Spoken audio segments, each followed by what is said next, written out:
Hello friends, welcome to Nafsheer kitchen. ఒక మంచి recipe అండి, మటన్ మరియు క్యారెట్తో కూర అండి. చాలా సింపుల్గా మనం చాలా ఈజీగా రెడీ చేసేయచ్చు. ఇది చపాతీలో కానీ, రైస్లో కానీ, పుల్కాలో కానీ, దేంట్లో అయినా కూడా చాలా అంటే చాలా టేస్టీగా ఉంటుంది.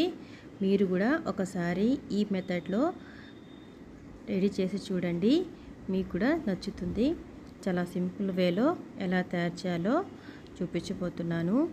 10 మినిట్స్లోనే మనం ప్రెషర్ కుక్కర్లో ఈ కూరని చేసేయవచ్చు. ఇంతేనండి, చూసారు కదా, చూస్తుంటేనే ఎమ్మీగా ఉంటుంది.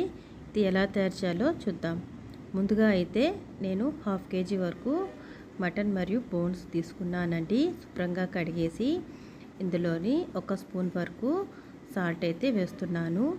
తర్వాత 1 స్పూన్ వరకు అల్లం వెల్లుల్లి పేస్ట్ వేసేసి 1 కప్పు వరకు వాటర్ అయితే వేస్తున్నానండి. తర్వాత అలాగే 1 టీ స్పూన్ వరకు పసుపు వేసేసి 10 విజిల్స్ వచ్చేంత వరకు మనం దీన్ని ప్రెషర్ కుక్కర్లో ఉడికించుకున్నానండి. ఈ విధంగా ఉడికిన తర్వాత వాటర్ అనేది వస్తున్నాయి కదా, ఈ వాటర్ అనేది చిన్నపిల్లలకి కనుక సూప్ లాగా ఇస్తే చాలా అంటే చాలా బలం అండి. ఇందులోని కొద్దిగా పెప్పర్ కూడా వేసిస్తే టేస్ట్ కూడా అదురుతుంది, అంత టేస్ట్గా ఉంటుంది.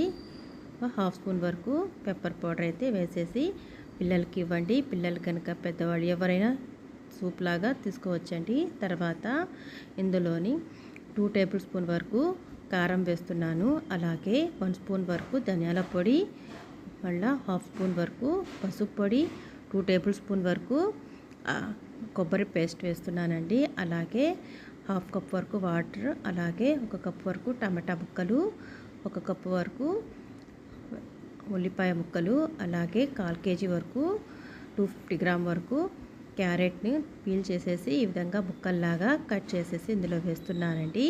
తర్వాత 1 కప్పు వరకు వాటర్ అయితే వేసేసి మళ్ళీ 1 స్పూన్ వరకు సాల్ట్ అనేది వేసానండి. ఒకసారి బాగా కలిపేసి మనం దీన్ని మూత పెట్టేసి ఒక 2 విజిల్స్ వచ్చేంత వరకు ఉడికించుకుంటే సరిపోతుందండి.